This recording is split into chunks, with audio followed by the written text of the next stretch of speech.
Hello everyone and welcome to the final race meeting of the Porsche Esports Sprint Challenge Great Britain. It comes at you from the ever-famous Brands Hatch. My name is Conry Maddock. I'm joined once again by Paul Smith for the race meeting that everyone's been waiting for. The final two races of the season of the Porsche Esports Sprint Challenge Great Britain. We've already crowned one champion last time out, but there's still big question marks over AM. Yeah, you had to drag me out of the hospital ward from last week to be able to get me here for this one. I'm looking forward to this one. The AM Championship is going to go around to the absolute wire. It's going to be a thrill ride for us, that's for sure. I can't wait. There's also some unanswered questions with regards to the final prize-paying position in Pro as well, which we'll be keeping a careful eye on going throughout this race. Rather, these races, just a recap of the format, as this is the first time you're joining us, well, welcome.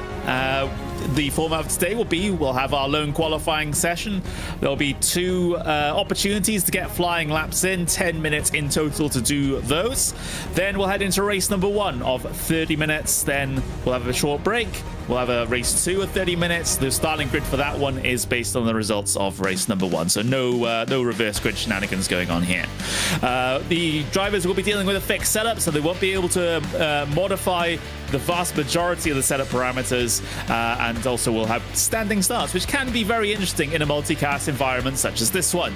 Speaking of classes, we've got the Pro category with the Porsche GT3 Cup cars, and then we've got the drivers in AM driving the Porsche Cayman GT4s. With regards to prizes, well, the top 3 drivers from each class will win a half-day driving experience at the Porsche Experience Centre at Silverstone. The Pro drivers will compete in the 911 experience, and the AM drivers will compete in the Cayman experience, reflecting the cars that they drive in Sim. Looking at the championships then, well, the Pro Championship has been completely sealed. It is Will Eat Well with around 200 points coming into this evening's race meeting. Mathematically far ahead of Ryan McAuliffe, who resides in second. However, there's still a question mark over third, which is our final prize-paying position in Pro. It's looking very close. Just 5 points separate Oliver Stone and Aidan Carter there. George Tyler is still within a shot at third place as well, but he needs a lot of things to go his way. Then you have a look at the AM category, where it's all going to be at today. I get the feeling Matt Jordan 166 at the top of the order, but it's Ben Chalcraft with 162, very close behind indeed. Adam Graveson a little bit too far behind the challenge at this late stage in third. Then you got Carl Chase and Matthew Clark 4th and 5th respectively. But that fight at the top of AM, Paul, is going to be very interesting indeed. Only 4 points between them coming into this qualifying session, and it could narrow down even further depending on how this flying lap goes, because remember, there's 2 bonus points for getting pole position in qualifying. Yeah, absolutely. It's going to be key for your 2 championship contenders and protagonists.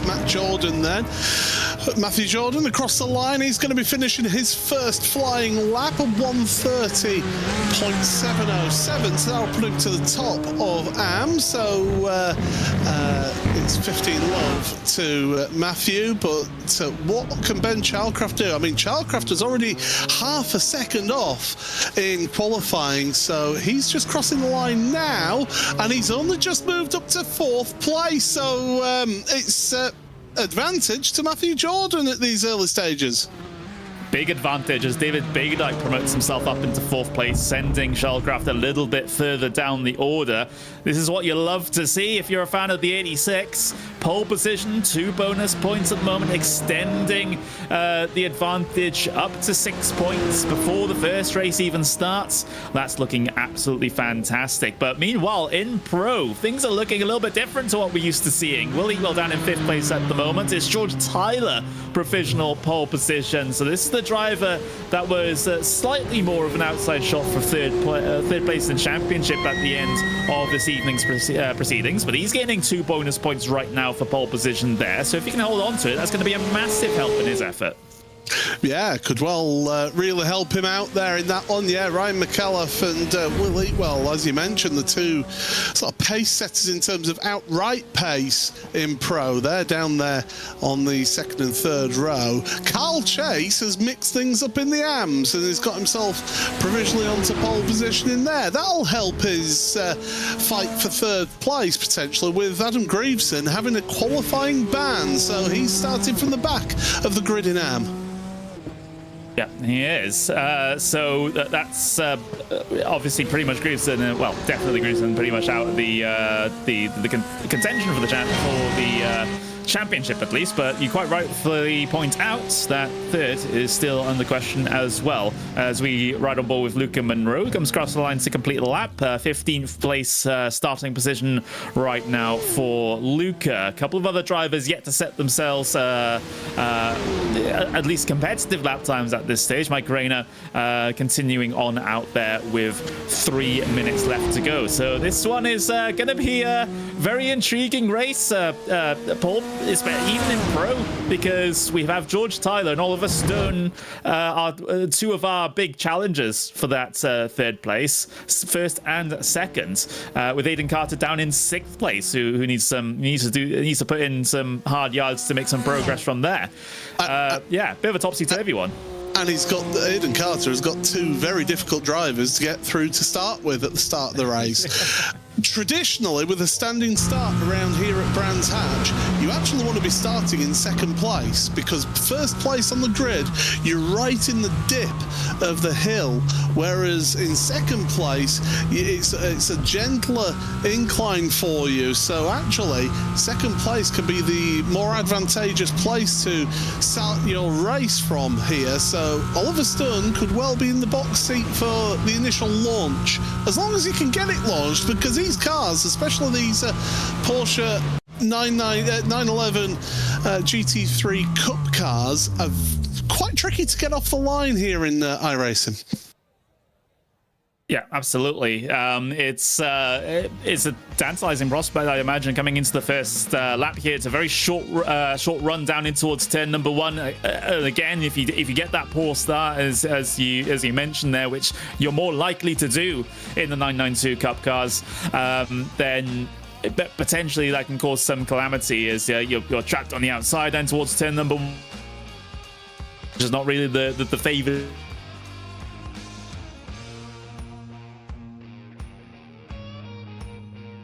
affair in both classes. Just lost you a little bit there, Connery. But you're back.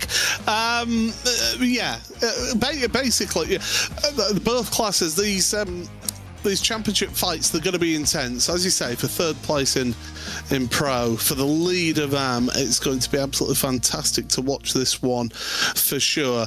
Adam Greaveson, I think he's got a point to prove here, and he'll want to try and make a hard charge through the field in all of this as well. So he'll want to try and get a better result, because I think it's fair to say that it's been a difficult old season for Adam after the opening week of the championship, getting a double race win out there all the way back in round number 1 and 2. So yeah, it's not been the best run for him, and he's dipped form towards the latter end of the season, which is the complete opposite of what you want. Carl Chase, he must be absolutely kicking himself that he couldn't make it to the first week of the championship, because otherwise it'd have been right there with Adam Greaveson and the two at the front. Yeah, he absolutely would be, but that's not how the situation turned out. We just have our stage now for the final 2 races of the season. So George Tyler with pole position then in the Pro category will help him out a lot with regards to closing the gap up to the top 3 in the championship. Remember, the top 3 are the only ones that get themselves that prize to go to the Porsche Experience Centre at Silverstone for an absolutely incredible day out. But here's the starting grid then for Pros. It's George Tyler, pole position with Oliver Stone on the front row. Then you've got Dave Martin and Ryan McAuliffe making up row number 2. Then row number 3, you've got Will Eatwell and Aidan Carter. 7th goes to Gordon Marshall, with the 8th place spot being occupied by Luke Andrews. Then you got Kieran Sharp starting in 9th with Ben Smith in 10th. Andrew Pike in 11th with Ned Wirt in 12th. Last 2 rows, you got Alistair Pollock, Mike Rayner, Lewis Benny, and Luca Monroe. Then in the AM category, you got Matthew Jordan picking up those all-important 2 bonus points for his championship run. Then you got Carl Chase sharing the front row with him. Matthew Clark in 3rd with David Haynes in 4th. Ashley Toft in 5th with David Biggerdike in 6th. Ben Chalcroft with a lot of work to do for 7th for his championship, with Nick Scott in P8, with James Fremont in P9, with Harley Byrne in P10. Roy Weller P11 with Ben Sieber in 12th. Andy Shell will start 13th with Adam Grayson in 14th, Jake Andrews 15th, and Shiraz Khan in 16th. Well, that's the top to bottom after qualifying here. Setting ourselves our grid for race number 1 for our finale of the Porsche Esports Sprint Challenge Great Britain at Brands Hatch. Green flag. It's now underway for our first race of 2, and what a lightning start it is from Ryan McAuliffe, who goes to 2nd place around the outside in towards turn number 1 for the first time. George Styler still leads in the pro category. A bit of 2x2 coming down behind as they go through Paddock Hill Bend, and now onto the brakes in towards Druidge. Aidan Carter tried to make progress early on, but still remains in 6th place. Meanwhile, further back, it's Carl Chase that goes to the pointy end of the field. Matthew Jordan has dropped back 2 places. That's a great sign if you're Ben Shalgraf, but Shalgraf's also gone backwards himself. Wow, what a crazy start, and it shows what little I know, because the man in 2nd place got an awful start from the grid there. So as they head on then through towards Stirling's, and not Stirling's, down Pilgrim's Drop, should I say. Do you know what? It's been a relatively clean start to this one so far. Still a bit of 2x2, and Ed Wharton getting involved there with battling further down with Luke Andrews, who's going down the inside and does make that move at Westfield. Yeah, absolutely making some forward progress, and yeah, just 2x2 through the middle sector sometimes can be a little sketchy. Not a lot of room to run as you come through some of these very, very quick medium to high speed corners, but everyone looks like is going to be able to get to the end of the first lap relatively unscathed, which is probably the first time we'd be able to say that so far this season. You spoke too soon. Jake Andrews and Shiraz Khan have both gone off at Stirling, so something's happened to them, and I think somebody's gone off on the start and through Clark Curve. Car 50, Matthew Clark as well. He's had issues out there. So 3 AMs having issues right at the end of the first lap of this race. Yeah, maybe we did speak a little bit too soon, but it's definitely one of the cleaner starts that we've had, side by side into the middle sector, leaning on each other, perhaps leaning on each other too much, way too much down into there. Flash of the lights in frustration, and a bit of a punt towards the end as well. I think there's no love lost between those two, and a big moment for the cyan and magenta coloured car. Oh, we're going cyan and magenta. There we go. I know my printer colours. What's the Pantone of that? Matthew Clark, that was then. He managed to keep it out the wall, which was good, because any amount of damage to that car and he would have had to have taken a trip down to pit road. Although the good news with this series is that you do get one quick repair. For anyone who's never watched this series before, first of all, where have you been? But secondly, these drivers, if they do get some substantial damage and they get the mechanical warning flag, which is the black and orange flag, they'll come down to pit road and get an instantly new car when they stop in their pit box, and then they can drive away and get away. But that's the only chance that they get to get a new car per race. Yeah, absolutely. It's that can be a bit of a lifeline to keep yourself in the race. So even though you might have a bit of contact, I mean, quick pop down on towards pit lane, get that fast repair done. Yes, it's going to put you significantly behind, but it's not going to put you out of the race. So you will still be able to recover some points. There's movement in AM. I can see on our timing tower, and like, oh, that's it's one of our championship contenders, Ben Chalcraft. Oh, off on the outside of Druids. He's moved up to 5th now in this race. The two leaders are getting away from the rest of the pack here. So we've got a breakaway of Matthew Jordan and Carl Chase, but Ben Chalcraft, and that's what caused it all. It all backed up as that's the change for the lead as well. Oh, it's all happening in Am. Yeah, it absolutely is. And, well, as we let this replay run through, almost run out of road there, and a bit of a flash of the lights in frustration as well for good measure as we return back to the live pictures. David Biggerdike losing a bit of ground here, coming through the middle sector. We'll have a bit of a freight train down his inside, up and towards the fast right, towards the top of the hill. And again, continuing to fight tooth and nail for these positions in towards Sterling's Bend on the inside. You've got to be careful not to track out too far there. We've seen incidents like that previously, but everything looks to be recovered here. And actually, Ben Chalcraft will be thankful that he's going to be picking up these points as he just makes sure he gets himself by. Yeah, David Biggerdike has not had a good lap this lap, and he's been involved in a couple of things there. Ben Chalcraft, though, that's important for him. He needed to get by them, but look at the gap between himself and the race leader, Matthew Jordan, the man who is fighting for in the AM Championship. It's 5 seconds between the two of them, which in 5 minutes is a massive gap.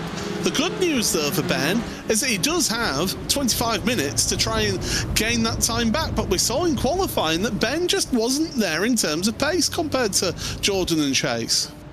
No, it just wasn't, and that would be a very worrying sign if that trend continues. You know, he also has to pull off a couple of passes to be able to recover points as well. So it's not just about outright speed that he may or may not be lacking, but it's the overtaking prowess as well, and getting himself into good good opportunities to work his way by on the at least actually top. But even Carl Chase would be a very, very tough ask at this stage. I do kind of want to pivot the conversation to Pro a little bit here to see what the situation is for that 3rd place position. I've done some of the numbers. George Tyler, obviously 2 bonus points plus. God. Chalcraft's just dropping down the order, and he's off! He's off! That's at Sterling's Bend! Oh my goodness, well, that's a disaster for him, and I think he could pretty much kiss his championship goodbye, and it's all on his own! Oh, he's put a wheel on the grass, around he goes, and great job, everybody else, not to collect him.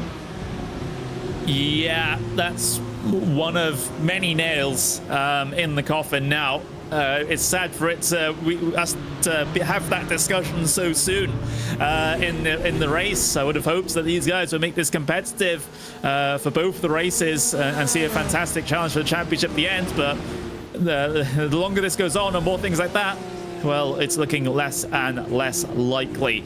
So Chalcraft all the way down outside of the top 10 now, down in that AM category. A massive points delta going the way of Matthew Jordan here at the moment. Will he, well, though, he's obviously multiple race winner in this series, already the champion as well in the pro category, having a bit of fun out there on the back of Oliver Stone as he heads in towards turn number 1 at the moment. If they finished as they are in pro, it would be Stone still leading, but only by still leading the I guess the battle for 3rd, but only by 2 points over George Tyler. Carter will remain sort of 3rd in that little group in 106. So 118, 116, 106 are the current points between Stone, Tyler, and Carter. Oliver Stone's still yet to move out. No, it's not really. That's not really that. No, he's that's some boxes to do with his work. But yeah, it's he's the problem for Oliver is he can't afford to have Willie make a move on him and get past, because then he's losing even more championship points. Yes. He needs to try and move forward in all of this. Now, George Tyler is doing a good job of holding up Ryan McAuliffe, who, as you said, brilliant launch from the start of the race to get himself 2 places gained before Paddock Hill Bend. So George Tyler's doing a good job right now, but to be honest, I think that Tyler can afford to maybe have Ryan go past him because I don't know. It's difficult. You want to try and hold on to as big a places as you possibly can, as Bigger Dykes had issues. Well, Stone is third with 118, Tyler's fourth with 116, just 2 points between them at the moment, with a big slide there from Bigger Dyke as he tried to get himself in towards 30s, and a little bit of an embarrassing moment trying to get that car back pointed in the right direction. But yeah, it's the state of the race at the moment. AMS, well, at least we're seeing some rifts in the AM category at the moment. Things a little bit tighter with regards to Pro, although this AM battle is looking close at the moment. Nick Scott and Adam Graveson trying to fight it out. Adam Graveson's done a fantastic job to drive from pretty much towards the back of the grid up into what is currently 6th place, looking for top 5. Yeah, he's done a really good job here so far. He's a gain of 8 places, so he's the biggest mover in the field so far, is Adam. So he's taken his medicine, and he's now just focusing forward, trying to move through the field and finish off the season on a positive. He'll want to get a final race win in that final round of the championship, I do think, just to bookend the season off and say, well, it wasn't the absolute worst it could have been, but there's Luke Andrews now moving forward into 8th place. And the new fastest lap in Pro, George Tyler. He's showing he's got pace. Yeah, looking fantastic, and having that pace over Ryan McKillop is a big statement, and obviously having the pace over Eatwell as well. But going very, very wide there was Luke Andrews. May allow the attack in from behind. Ben Smith acting as our cameraman and gets himself involved as well, shooting it down the middle on the way in towards 30s. That's a big move there from Ben Smith as he now commits to the outside. Tough to get anything done around here, but wow. Somebody get Ben Smith a wheelbarrow, because I think he'll need that to be able to walk down the street. That was a brave move, wasn't it? Good grief. Fantastic stuff from him. He's not quite got the move finished off, but he's not giving up. Oh, what a rub there between him and Andrews, and he's going down the inside. Now, he compromised a little bit through there, and that's going to allow him the inside for Sheen. This is a tricky corner. You've got this little room around here, and you want to get yourself started on Dave Martin. That gap was always going to close.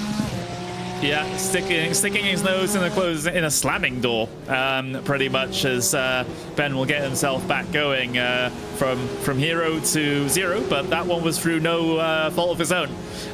Just the nose being shoved where it doesn't belong on the part of the blue Porsche. But there's the replay of it. Yeah, that was never going to happen. It's so tempting, and I can understand where Dave Martin's coming from, by the way. It's so tempting as that corner to stick your nose in, but there's not really a big enough braking zone for you to be able to get fully alongside. You've got to get the run through Sheen. You've got to be side by side, basically, through Sheen to get the inside then for Sterling's, that left-hander. So, yeah, it was always going to be a closing door on that one, and unfortunately, Ben Smith, it's exit stage right. Meanwhile, now you've got Ned Wharton on the tail of Dave Martin, putting him under pressure. It's red versus blue. It is, makes it very easy for us as commentators, I suppose. Yeah, running on board with that very striking crimson Porsche. Yeah, I'm coming up with all the colour names today, Paul.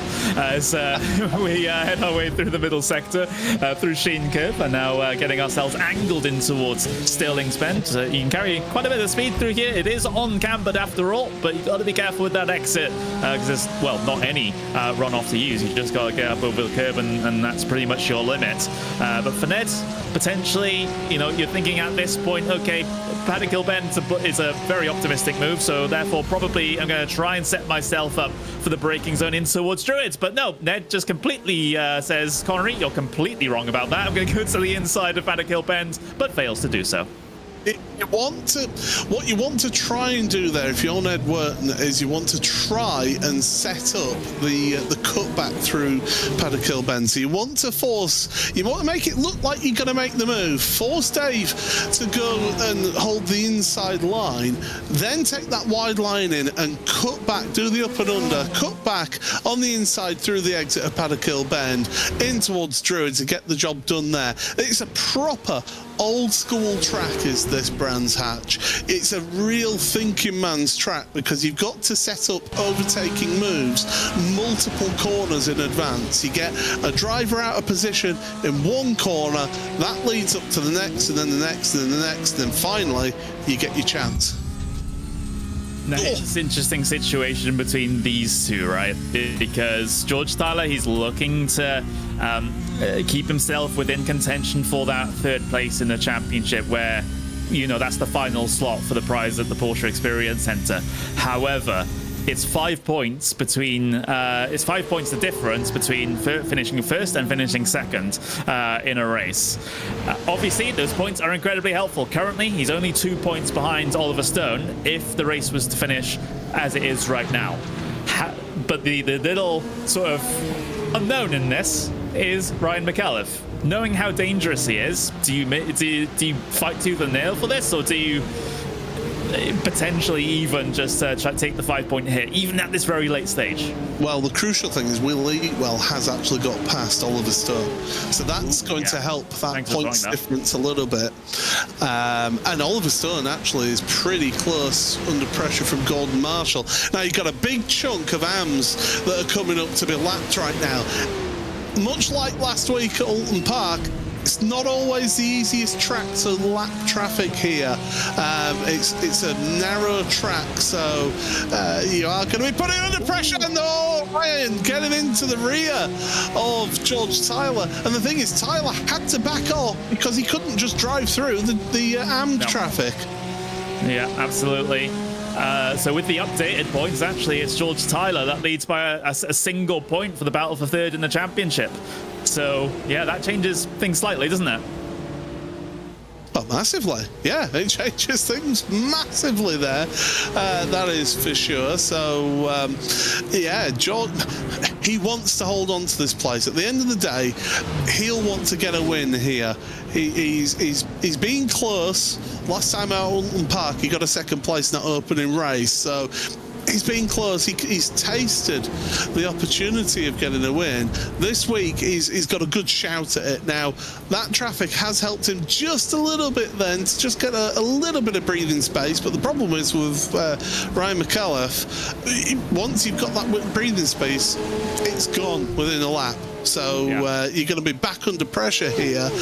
And the rest of the AM traffic, they're a bit more spread out than that gaggle that we went through then.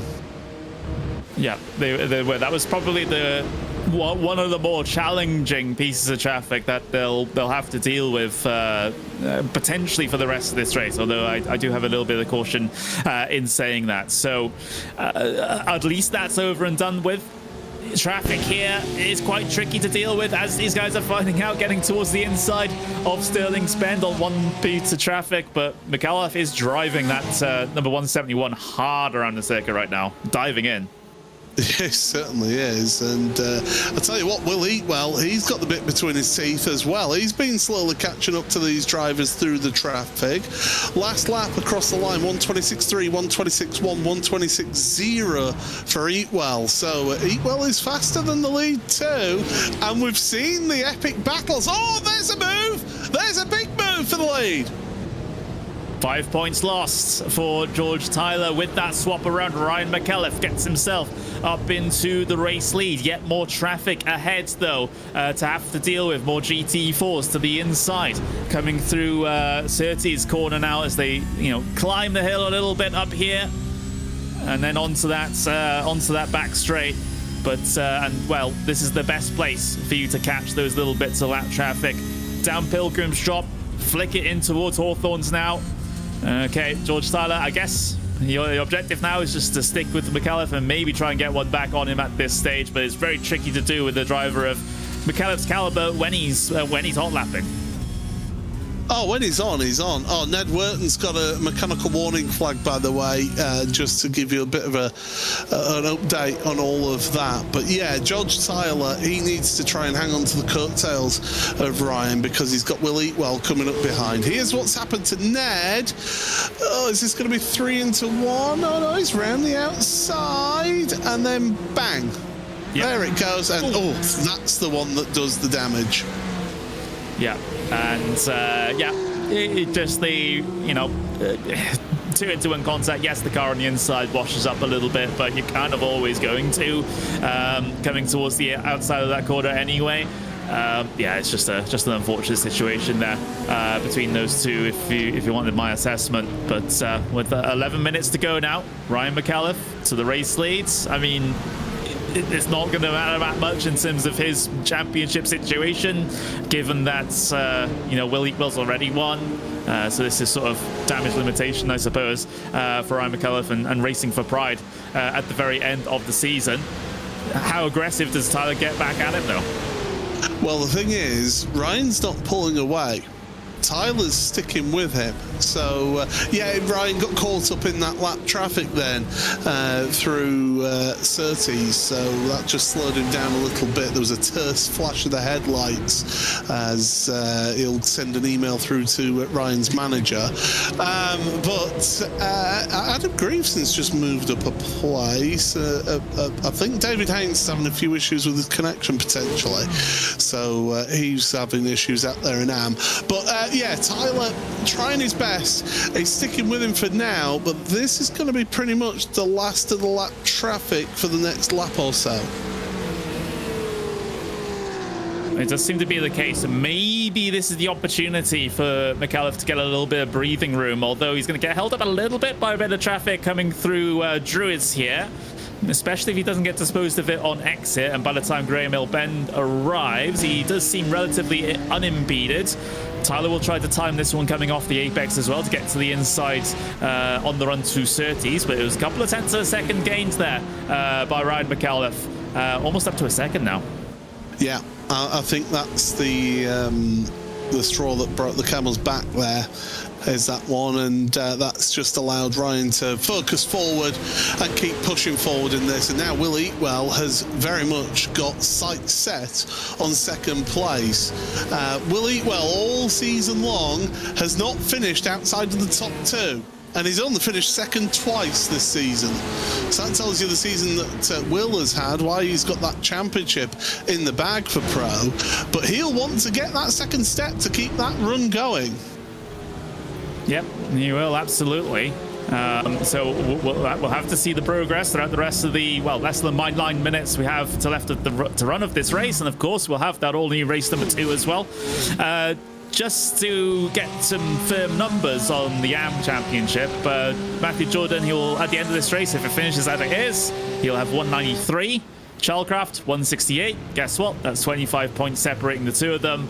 So therefore, there's 25 points on offer for each race. So we'll have to do some countback calculations, but I'm pretty sure, given the situation, let me double Jordan would win. Yeah, he Jordan would win on comeback. Yeah, on race win. So this could, at the end of this race, we could potentially call Matthew Jordan the AM champion. Obviously, provisionally, given the given stewards like to do their thing after the race. Yeah, for anyone who's not seen the championship before, we don't have live in-race stewarding. Everything's done post-event. So the results that we do have today will very much be provisional, as this is getting a bit exciting down here. And Kieran Sharp, average Sharpie himself, Gordon Marshall and Aidan Carter. Carter's desperate to get past, isn't he? Because, of course, he's involved in that third-place battle. Yeah, he's on 106 at the moment. Tyler goes down to 111 after dropping down to seconds. That does mean Stone on 115 is leading the charge for third place by 4 points. But yeah, definitely still don't count out Aidan Carter in this situation. If he can pick up another place, you know, that's going from plus 10 for this race to plus 12. So that those 2 points, even though they sound insignificant, they could really matter by the end of the second race. I was involved in a race that Aidan was taking part in yesterday, so last night. He didn't have the best of days yesterday, so I think he would want to have these two races today eradicate the thoughts of what happened last night. That's the beauty of sim racing, is if you have a bad race, you've pretty much got another race coming up straight away, so you can put the nightmare of that to bed. So a bit of an update on Am. Ben Shullcraft now up to 9th. So if things finish as they are, Matthew Jordan won't win the championship this race. There'll be 24 points difference between the two of them coming into the second race, which still makes it mathematically possible for Shullcraft to win it in the final race. So yeah, not done quite yet in Am. Yeah, certainly not, but it'd take a big thing to happen. Big things happening to car 50 in the background of that shot. Matthew Clark went for a spin down at Surtees, and he was facing backwards through the background of shot there. Here we go. He got some wheel onto the grass, and around he goes. Well, there we go. It's less than 6 minutes left to go now. Fastest lap being set in Pro by Will Eatwell. So charging hard, he is catching up to the back of this leading two, and McAuliffe, well, he's fallen back a little bit as well. So, you know, Tyler's starting to come back into this, coming up towards the final 5 minutes. For Tyler, this is the difference. P1, P2 from leading the charge for third in the championship, coming into the second race and being behind by 4 points. Yeah, it's a big call for him here if he wants to try and go aggressive. Tyler ideally would like to win this race, just to make his life a little bit easier in terms of that battle for third place in Pro. But he also can't afford to throw it away by getting involved in an incident or picking up, making a move that picks him up a penalty post-event. You know, that's something you don't want hanging over your head like the sword of Damocles. So, yeah, it's a difficult position that George Tyler finds himself in, and unfortunately I can't give you an example of that from personal experience, because I've never had that situation. I've never been one involved in the championship fight like this. So yeah, Tyler is trying his best to hold on and to get that third place again. Yeah, well, I have been involved in championship fights, but it was on ovals in the UK sort of club division about 9 years ago. So it's been a very long time since I've been in any sort of position like that. So I can't speak. Big incident at Dingle Dell. David Biggerdike's off. Harley Burns off as well. Car 31 Lewis Benny is off. There's been a big incident down at Dingle Dell, and that's actually going to promote Ben Chalcraft up into 7th place. That's 9 points he's gaining from this race now. So up to 171 on the door. Oh my word! Oh my word! It takes out Ned Burton as well in the Pro. And another Pro as well involved in that. That was the 31 of Lewis Benny. So yeah, that was all a bit of a mess, was that one, unfortunately. Yeah, it did definitely look like it, as we have a little bit of a fight between Andrew Pike and Dave Martin. Martin around the outside in the blue, in the deep blue Porsche. But it will be Pike that wins out in that one. 9th place now. As look at this, George Tyler all over the back of Ryan McAuliffe inside the final 3 minutes of the race. Tyler, he's looking to try and stamp his authority on this one, try to hold as much of an advantage possible coming down in towards that final race, and to try and hold on to that final prize-paying position. McAuliffe, he might have taken too much out of his car too early, and he's suffering in these final couple of laps. It's a 30-degree track temperature, so it is a little bit warm for Brands Hatch, and these drivers, they will feel the effects of that if they've pushed the tyres early on. But yeah, Tyler's really got the bit between his teeth. McAuliffe did a good job of defending in towards Paddock Hill Bend, did enough to stay ahead and hold his line so he didn't get the cutback by George Tyler. So Tyler's got to think again, but 2 minutes remaining, and they've got 1 lap car in front of them. and it could make all the difference as they head their way through this very fast middle sector. Don't count out Will Eatwell in the back as well. Yes, he's won the championship, but could definitely add another race win to his name as well, given the right set of circumstances. Through Sterling's now as they catch the traffic in the perfect place for all three of them if they want to get themselves through unscathed. In towards the final corner now. It's a 125 in terms of 124, 125 in terms of lap time here. They just crossed the line now. We'll get two more, looks like. Yeah, they're just going to get two more laps here, so opportunities running out for George Seiler. Will Eatwell, I think he's sat there thinking, do I make a move and get second place but deny, not really have an opportunity to get first, or do I sit here, let George attack Ryan and hopefully, potentially, have them two get involved in something and I come through and win a race here? It's a bit of a thinking person's game right now if you're Will Eatwell. Yep. It absolutely is. Or you just go hands off on it and go, well, my championship's won. I'm not going to try and affect another one. That might also be another option that Eatwell is considering too. Could well be, yeah. He might be thinking, do you know what? I've not had any third places this season. I'll see what that third step of the podium's like for a change. Change of scenery, isn't it? Yeah. Oh, lap traffic ahead. Shiraz Khan is the first of those, so they'll catch them on this at the end of this lap, start of the final lap. Yeah, and these are some of the back marker ones as well. So this may be interesting between all of these pro drivers. 10 seconds left on the clock as they drive up to the line now. This will be the start of the final lap. Aidan Carter fighting with Gordon Marshall for 5th place there. That might be important in terms of their championship. They just nipped to the inside of Shiraz Khan up towards Paddock Hill Bends there. No opportunities arising for any of the pros to swap themselves around. Aidan Carter up into 5th place may be an important consideration there as he gains an extra 2 points in his hopes of trying to challenge for this final prize paying position, but that's involved in a bit of a gaggle here at the moment, as well as Luke Andrews gets himself involved in this fight further back through the field, and a bit of a nose-to-tail contact between all three of them on the bottom of your screen there. Craziness between all of these drivers towards the sort of mid Luke Andrews down the inside of Gordon Marshall there, making good progress. So great stuff, great battles in the mid-pack there at the bottom of your screen. At the top, though, with regards to the front three, they've all kind of been spaced out over this final lap. There is still a little bit of lap traffic ahead. McAuliffe will catch him probably after Sterling's, which is the ideal place to be, not in the middle of Sterling's, which is a danger zone.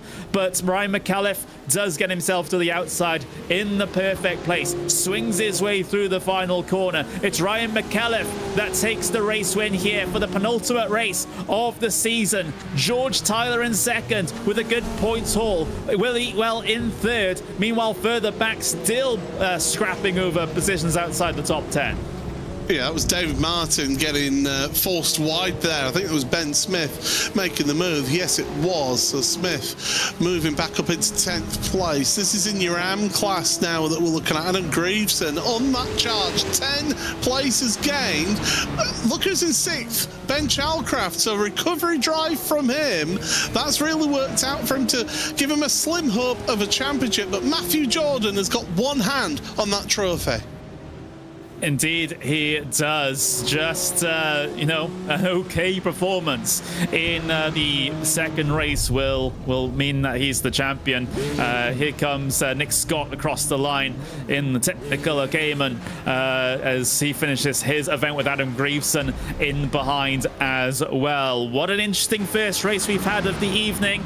Of course, you want to stick around because we'll have more to come and another 30-minute event after we get the opportunity to speak to some of our drivers. But wow, things are looking as close as ever for that final prize-paying position in the pro category. I'll give you the full rundown in just a second once we go through the unofficial race results.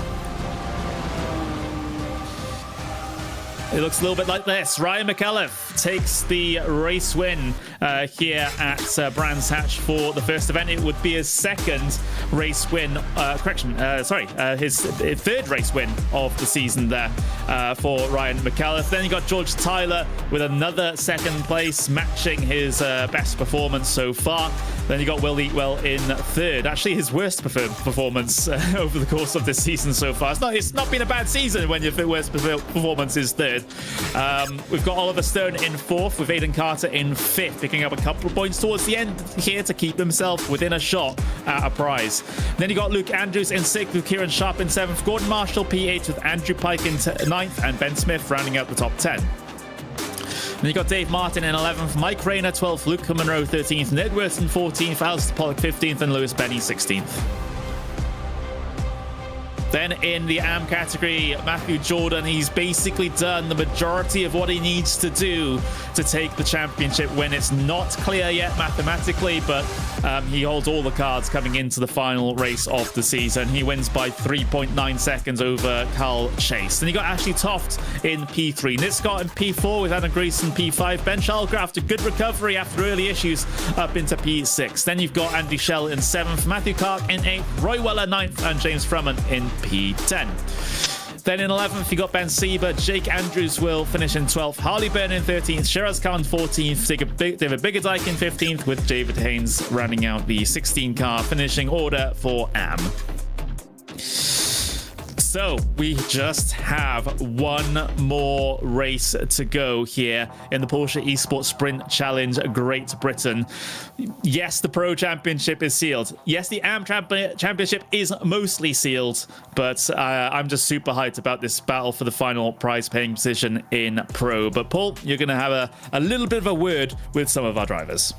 It feels like we've got half the grid here, and they've not got long before the next race. But third race win of the season then for Ryan McAuliffe. And Ryan, congratulations on that one. What a storming start to the race from the second row of the grid up into second. By the time you got to Paddock Hill Bend, that was half the job done, wasn't it? I hope that Ryan can hear us, because he's got his microphone muted. There we go. Sorry, yeah, no, it was. I needed to have a good start. The quality was awful. My pace in practice, not like the actual official practice session, but when I was practicing, was very good. But I've just obviously, I don't know, lost a few brain cells before the actual race. But I needed to make that move into. Sorry, I can't talk. I needed to have a good start. But then George was very quick, so it was the traffic that I was waiting for, so I could obviously make a move on him. And I had to do him into turn 2, otherwise he would have drove off, because the dirty air at the top half of the track is hard. So I needed to get in front. I was about to ask, George Tyler, he's slowly been progressing through this season. It looked to be really tricky to actually make any moves on him. And as you say, you waited for the traffic for that opportunity to come. Yeah, exactly. Like he was very fast. I think I had a pace advantage through turn 1, 2, and 3, and 4. But after that, he was way better than me. And the dirty hair didn't help anyway. But yeah, the geezer's a really nice lad. Nice, stay respectful around him. He stay respectful around me. But I had to be a little aggressive with that move. Otherwise, I knew I weren't going to win. So I had to go. Well, all the best for race number 2 of the evening, the championship finale. Lovely. Cheers. So that is your race winner. Let's get a chat with I'm trying to find him. There he is. Second place in Pro is George Tyler. George, I mean, you started from pole position, so you get the 2 points for pole position there, and you held on to the lead for quite a while. Talk us through that race, because it was not all easy going, was it? No, it was super tough. I mean, Ryan got a great start, and we've seen what you can do this championship, so having him breathing down my neck for all those laps was quite difficult. And then the GT4s sometimes a little bit, can't really predict what they're going to do, so a lot of stress in that race, but happy with their second place, I think. Well, that result has really put you into contention for a potential third place in the championship standings here. So is it a case of just get whatever championship result that you can here in this second race of the day? Yeah, definitely. I mean, Ollie is quite close behind still in terms of like the starting grid, so I really need to make a bit more of a gap on him. But I mean, whatever I do is going to be tough. So I just need to give it everything and try not to make any mistakes. Well, we'll wish you all the best for the second race of the evening. Thank you very much, guys. That is George Tyler, and third place to finish off our podium in Pro is Willie Will. I mean, come on, you're slacking now. You've won the Pro Championship and you're just out for a Tuesday evening drive, are you, it looks like? Quite the opposite. I was sweating in that one. That was tough work. No, I came into this race with the same amount of prep as I would do in any of the other ones. But no, yeah, on my second quali lap, I got a 1x, so that made things more difficult than it should be. But everyone in front was super quick. I think I got a bit lucky with the traffic to tag on to the top two. But no, that was really good. And just to tell the people at home, how difficult is it once you've caught someone to actually get a move done around here? I said that you have to set people up a few corners in advance, don't you? Yeah, definitely. I think it was Oliver. He was defending really well and ran the up half of the track on this one. Is super difficult to follow closely because of all the corners are so fast and long. And in the end, I think Oliver made a small mistake in, I can't remember the corner name, but gave me a decent enough run up into the uphill right-hander, so I got the job done there. Well, we wish you all the best for the final race of the season. Thank you. So that's your Pro podium. Let's go and speak to your AM podium now. And it's Matthew Jordan, who is our race winner in this opening race of the evening. And considering the result that Ben Chalcraft, your championship contender, got here in this opening race, it's looking, I'm not counting any chickens yet, but it's a bit more comfortable than it was going into this week, isn't it? Yeah, I don't want to jinx it or anything, but now really happy with that result. I saw Ben had a difficult qualifying, so I knew he was going to have a difficult race too. So I just tried to keep it clean, not make any mistakes, and luckily he came home with the win. So I'll try and do the same in race 2. But yeah, anything can happen. But Carl Chase was giving you a bit of a chase pretty much all the way through, wasn't he? Yeah, absolutely. Yeah, he got me at the start, and then made a small mistake at the first corner, which gave me a run down into the hairpin. And I knew that was probably going to be my only chance, so had to take that. But yeah, he was right. It was like a second the whole race until the GT3s came through, and then it spread out a bit. So I had a bit of breathing space. But yeah, he's very quick. Well, all the best for the last race of the season, Matt. Yes, guys.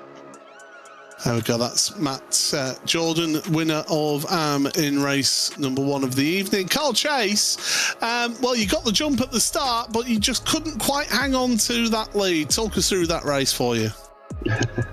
Yeah, unfortunately. But it was a good race otherwise, though. Good clean start, and then, it was just all me, really. My mistake that allowed Matt to come through. But still a decent race otherwise. And you've got enough a race to go at it as well now. So last race, it's last day of the term for us all. So is it just going to be just give it everything and try and get the big win to finish off the season? Pretty much, yeah. As always, just going for the win, pushing as hard as I can. Wonderful. Well, all the best for race number 2 there, Carl Chase. Thank you. And then we'll get to speak to Ashley Toft to finish off our AM podium. Ashley, I mean, third place, good result for you here in this podium here today in AM. It was good, positive moving forward through the field throughout that race for you. Yeah, it was good fun. Had a few people falling off that I could take advantage of, but I did want to end the championship on a high, so here we go. Hopefully more of the same in race 2. And looking forward to race number 2 then, just how difficult is it to be involved in your own battles, but also then halfway through the race having those pesky pros coming through? I was quite lucky in race 1. I had a very lonely race, so I could afford to be a little bit more generous with them perhaps. But yeah, it's all good fun. I love multi-class racing, so it's all part of it. You win some, you lose some, and hopefully we all stay friends after. Wonderful. Well, all the best for your second race of this evening. Thank you very much. Wonderful. So that is our podium sitters there. So we'll hear from more at the end of this evening, Connery. But wow, that first race had plenty of drama in it, that's for sure. And I think the big drama is Ben Chalcraft in Am getting involved in that incident. Around he goes, and not completely out of the running, but is near enough out of the running now. It would require something pretty remarkable to happen to Jordan to be able to have a shot at this stage. I mean, it happened to Chalcraft himself, so there's no reason why it can't happen the other way. But yeah, it is looking very far-fetched at this stage with regards to his chances at taking the championship win in Am. But at least, you know, with that sort of pushed aside a little bit, we still have things to look forward to with a very tight run thing for the final prize paying position in Pro. We've got Stone on 115 points, Tyler 111, Carter 108. 25 points on offer per race. Yeah, it's a case of now who blinks first and who gets this in.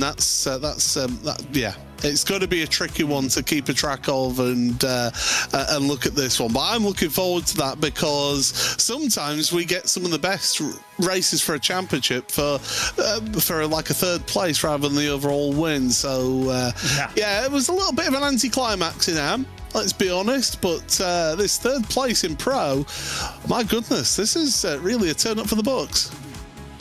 It really is, and obviously the driver, even though he's 4 points behind in championship points coming into this race, Tyler has the track position thanks to that fantastic performance in race number 1. He's starting most obvious statement I made all day. He's starting from a better place in race number 2, so perhaps doesn't have to worry too much about hard charging through the field like especially Carter, but Stone as well have to from behind. Yeah, it's a lot more difficult to chase at this stage of the championship. You want to be that person in the lead. It can play tricks on your mind, though, if you are the person who's ahead, because you think if you've got somebody who's not involved in your championship, so like we saw in race number 1 of this evening, George Tyler and Ryan McAuliffe saying he had to be aggressive into Druids to get the job done. George Tyler, was there a little something in the back of his head there just saying, don't close the door, you could end up costing yourself a third place here? So you've got to play the percentages, but also at the same point, you can't drive a different way to how you have been all through the rest of the season, because if you do that, you make mistakes. It's a fact. Especially at a track as punishing as this one, where you essentially have no runoff in the vast majority of portions of this circuit. Yes, you can maybe push a bit wide through 30s. That's pretty much it as far as your leeway around this circuit. It's very, very unforgiving. So that is a pretty deadly combination, having a circuit where yes, you can get close. Yes, you have overtaking opportunities, but they are so risky. And it could potentially end in tears by the end of today. I hope it doesn't, but it's a possibility more at this track than some others, that's for sure. Connery, me and you have called championships where it's gone to the stewards, and we do not want that happening again. I think I got sacked from that series because of that. So yeah, it's one of those things that we don't want to see it go to the stewards' room. You know, let's see it decided out there on track, fair and square. Rubbings racing, but more than that, we don't want to see that. Yeah, absolutely. But, you know, we're getting ourselves prepared for this final race. The drivers are also getting their sights set as well. We just have 1 more minute in this warm-up session before we start the very final race of the season. And look at that. Very different track conditions here for this second race. It's still a bit mild, but overcast. That means that 30-degree track temperature we saw in race number 1 has dropped 8 degrees down to 22 here. That is interesting. I think if you're the drivers in the pro class, I think you're happy to see that, because it means you can just push those tyres a little bit harder in the second race than you could in race number 1. So that's going to be a key thing. Remember, this Porsche 911 GT3 Cup car has no ABS and no traction control, so it's all down to the driver to make the difference in that car. And as you mentioned earlier at the start of the broadcast, fixed setups for all these drivers. Yep, absolutely. So, as we head in towards our starting grid then for the final race of the season, the grid is the exact same as the results from race number 1. So, it'll be very, very familiar to you guys. It will mean that Ryan McAuliffe will start on pole position for the pro category here in race number 2. So, let's see what he can do from there. I mean, there was a bit of discussion in the interviews about which side of the grid that you'd favour starting on. McAuliffe, well, forced to start on the inside on P1, so let's see what he can do from there from the slightly dirtier side. Then you got George Tyler starting in second, with Will Eatwell in third, Oliver Stone in fourth, with Aidan Carter and Luke Andrews rounding out the top 6. Then Sharp will start 7th with Marshall in 8th. Pike will start 9th with Ben Smith in 10th. Martin starts 11th, and further down we get the rest of the field cycling it on its way through. Then you have a look in AM. It's Matthew Jordan pole position there with Carl Chase in second. Ashley Toff will start third with Nick Scott in fourth. Adam Graveson and Ben Shellcraft round out the top 6. And you got Andy Schell in 7th with Matthew Clark in 8th. Roy Weller 9th. James Fremont will start 10th, and then Ben Sieber and Jake Andrews will start 11th and 12th respectively. Byrne, Khan and Biggerdike will round out the 3 at the back in AM, as those engine notes will rise for the final time in the Porsche Esports Sprint Challenge Great Britain 2025. We are off for the way once again here at Brands Hatch. It's a great start from pole position from Ryan McAuliffe. George Tyler tucks in behind in this situation. It's a clean start from the front 3. However, we're fanning out 3 wide in the mid-pack of Pro, as Lewis Benny has already had an issue at the start of this race. Matthew Jordan still holds on to the race lead in AM. However, Ned Worton having a bit of a moment at the back of Pro, bunches up the Yams in behind, which obviously, given their situation, they're all packed together like sardines already, so potentially triggering a lot of swaps. There's a car off in the background in the grass. Yeah, that's down at Graham Hill Bend. That's James Fremont. So not been a great end to the championship for James, but Matthew Jordan holding on to the lead of AM, but it's Adam Graveson. Great start for him, up 4 places up into second place right now in AM. He'll want to get a race win to finish off the season, but at the front, George Tyler holding on to second place ahead of Oliver Stone, as Ben Sieber has had issues out there on track in AM. Yeah, he has, as dropping down the order, down P14 here at the moment. A bit of a messier start than we saw in the first race of the evening, but nothing affecting incredibly major positions in either of your 2 classes. Let's have a look at what happened on the start in towards Druids. Yeah, that's Matthew Clark who got turned around there at Druids. So that it always bunches up there into Druids on lap number 1. Sometimes the best run to do is around the outside when it's like that. And Ben Sieber, just cold tyres, getting caught out by them. Somebody else as well got caught out by those cold tyres as well. I think that was Harley Byrne who went off as well. But big spinner in your arms, and I believe that was Chalcraft. Definitely looks to be the case, and it is. Well, if the championship wasn't sealed already, it is now for Shellcraft, as Matthew Jordan, still leading this event, will be by far and away the championship winner if it were to end as it is right now. Unfortunate for Shellcraft in both races. It's just, and again, it's leaning on tyres that are not entirely warmed up, and that's the worst place to be, right there on the outside of Paddock Hill Bend. Everybody doing a good job to stay away from him. Now Adam Graveson he's got no pressure on him. He can just push forward and make a move and take the race win. If I'm Matthew Jordan and Greaveson make the move, I'm putting out the red carpet and saying, go right ahead. I don't want to get involved in any silly incidents. I want to get at least a second place, if not a podium. Yeah, and he'll also secure Greaveson in that final prize-paying position for Am as well. So it's looking like a good race so far for Greaveson. Even better if he was able to top it off with a race win. But bringing things back to the discussion about third in the championship in the pro category, because right now, and please feel free to double-check my numbers, I have Oliver Stone 132, George Tyler 131. There's 1 point in it.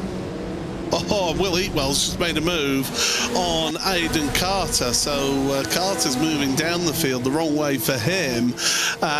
You've got Tyler and Stone ahead of Will. Now, Will's got his own race to run here. He's not involved in any championship fight. He just wants the best result he can get. And if he gets involved, if he splits Stone and Tyler, that'll have a big effect. And that was Luke Andrews going off around Westfield. Yep, it was a big moment for Andrews again as he gets the back end out wildly out into the gravel, rejoining the circuit in a safe fashion as well. He's been involved in a lot of shenanigans over the course of the 2 races we've had so far. Look at this run that George Tyler has on Ryan McAuliffe, though. Looking to the outside in towards Paddock Hill Bend, will be denied the line. Can he size up for the move in towards Druids? However, that's the next opportunity. No, he loses some ground as he descends and then climbs back up the hill. But look at the missed apex from Ryan McAuliffe. Big slide from the 171. It'll give the opportunity for Tyler around the outside of Graham Hill Bend, perhaps set up for the move in towards 30s as well. Oliver's own on the outside looking into this one, looking to stick his oar in because he can't afford for Tyler to gain more positions and make this third place in the championship go his way. Yeah, George Tyler's got to be very careful here because, yes, he wants to make the move to get the lead, and he's doing that down Pilgrim's Drop. You can hang it out around the outside of Hawthorne and then cut back on the inside to get into Westfield. No, it's not happening. Oliver Stone, I think he's just sat there waiting for an accident to happen because it's so tight between these two. Stone's just sat there thinking, where do I go in all of this? This is fantastic, sensational stuff to finish off the season. Right now, Stone has the final prize-paying position by a point, but he doesn't now as Will Eatwell goes to third. And Nathan Carter's able to file in behind as well, up into fourth. This is crazy stuff. It's so hard to keep track of in and amongst this grouping of cars. McAuliffe still leads them to the line, but they're still scrapping. Will Eatwell hasn't quite secured his position just yet. Yes, he has. On the way in towards turn number 1. It shuffles round. I need to redo my numbers. Yeah, I'm going to say commentators' maths. You have to rely on it, that's for sure. Don't ask me to do maths in the middle of a race. It always works out badly for me. But yeah, I tell you what, this has been a great start to the race, and we've still got another 23 3/4 minutes to go yet. So settle in, everybody. I hope you've got yourself a nice beverage of choice, and yeah, this is going to be a fun one. And Connery's still doing maths. I can tell Connery's still doing maths right now. George Tyler. Well, you carry on doing that. George Tyler is so close to Ryan McAuliffe right now. He's putting the pressure on, and we've seen already at Druid's Corner just what that pressure has done to Ryan already. We've seen a mistake out of Ryan. It can happen with him. He's quick. No doubt Ryan McAuliffe is quick. That is for sure. But he's prone to the odd mistake here and there, and it's cost him a pro championship this season. Luke Andrews, he's out the race, he's retired the car, and he's out of the server as well. So day done for Luke Andrews. Dated points with my shoddy back of the napkin maths. Tyler 131. Currently in the final prize paying position is Stone on 127, Carter 122. Wow. This is tight as a drum. And look at how close the top 6 still are here, Connery, as well. This is what's making it absolutely fantastic. 2.5 seconds covering the top 6 here. The previous race this evening, we saw the front 2 just waltz away at the front, didn't we? Not here, not in this final race of the season. Absolutely, it's been competitive throughout this race meeting. We haven't had our runaway race winners, and Tyler has kept McAuliffe very, very honest throughout this first portion of the race. I mean, we saw McAuliffe mention in the interview, and we saw the proof out on circuit as well, that he was very, very quick through the early stages of this race, especially in through that first sector. But that difference hasn't materialized here. Maybe in these cooler track conditions, Tyler able to keep with him. Could well do, yeah. And like I said, you can push that tyre just that little bit more. You still want to bring the tyre in at the start of the race. You don't want to put too much energy through it at the start of the race, because it can just give you a lap or some more deterioration than some of the others who look after the tyres. Will Eatwell, fastest lap of the race right now. His last lap was a 24.837. That is the fastest lap of this race. And over the average 5-lap pace, Will Eatwell has actually got the fastest average lap pace by a clear 0.2 of a second per lap. Yeah, looking like a complete monster out there. However, he's caught up behind George Tyler at the moment, who's going to defend for his life, because he only holds a 4-point advantage over Stone at the moment for that final prize paying position in Pro. So he doesn't want to lose any more and have that come under threat. Ideally, he wants to be looking forward. Ideally, he wants to get another 5 points and win this race. Yeah, I mean, the thing is, the difference between second and third, it's only 3 points difference, isn't it? So yes. He wouldn't lose that third place as things stand right now, but that's then opening the opportunity to Oliver Stone to make a move on Aiden Carter. Yeah, it's pressure's off, but pressure's on, is what you're saying. Yes. Absolutely. This is great. Now, you saw George Tyler with his windscreen wiper on. It's not raining. It's just he's clearing his windscreen a little bit, because when you're following a car so closely in front of you, you pick up bits of dirt and rubber on your windscreen here. Now, fortunately, unlike in Full Metal Racing, if you did that in Full Metal Racing, your windscreen would be awfully smeared with oil and all sorts of dirt. But here in the sim, if you get the windscreen wiper on, it does actually clear your screen. So you will see drivers, especially if they're following closely, give their windscreens a bit of a wipe, as Andrew Pike is finishing off the season in not an ideal way. And car 31 Lewis Benny is at a standstill after Sterling's, and he's been at a standstill for quite a while. Yeah, that's an interesting one indeed. Here is that incident through Sterling's and just back end out. And lets it roll. Track sides, waiting for an opportunity. Yeah, and it's a long wait for the AMs as well. I mean, respect for him for waiting to find a space, but it's so difficult in this situation, and still waiting. There's never a good opportunity at this point. There's no worse feeling. Yeah. There is no worse feeling, I can tell you, than just seeing a whole raft of cars flying past you. Aiden Carter under pressure from Oliver Stone. Nice cutback from Stone. That's exactly what he wanted to do, but no. Carter just staying ahead for now. Yeah, Stone would love to narrow that points margin to Tyler, so that then if Tyler does lose the position to Eatwell, then that will be Stone in the final prize-paying position for Pro. So, you know, these battles, even though they're separated by a second or so at the moment, could absolutely affect each other, depending on the exact configuration that they're in. I think Oliver Stone's just got to have in his head to just move forward as much as possible, just to try and get the best result that he can. And that best result right now is 4th place, because Aidan Carter, Oliver Stone have dropped back now off of the back of your race leaders. So that 6-car train that we were talking about is reduced down. Ben Smith has been involved in all sorts today, and David Martin, his old sparring partner, is right alongside him as he goes through, and he got on the grass there and Ben had to just get out of it. Kieran Sharp round the outside at Sterling's. Chopped the long way around, but will actually get himself clear by the time the final corner arrives. So picking that one up quite nicely.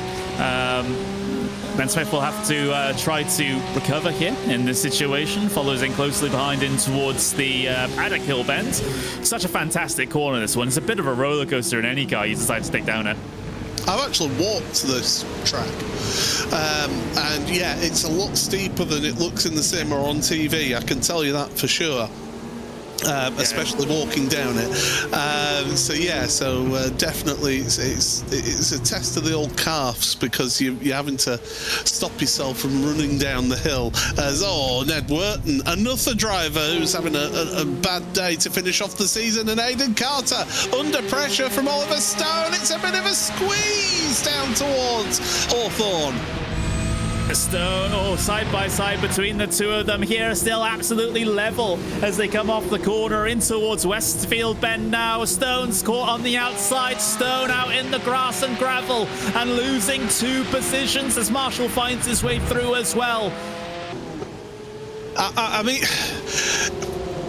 you turn around and say Oliver Stone's got to make the moves. He made the move, but he was in the wrong place at the wrong time. You don't want to be around the outside of Westfield. That is the worst place that you could be. Ryan McAuliffe's pulled away this last lap or so from George Tyler. Will Eatwell's putting him under pressure. How important is that move of Stone? He's fighting back against Marshall. This one's not over. And they get tight coming through the Paddock Hill bend, but somehow Stone gets back through. What a response, what a bounce back for Oliver Stone to get himself back up into P5.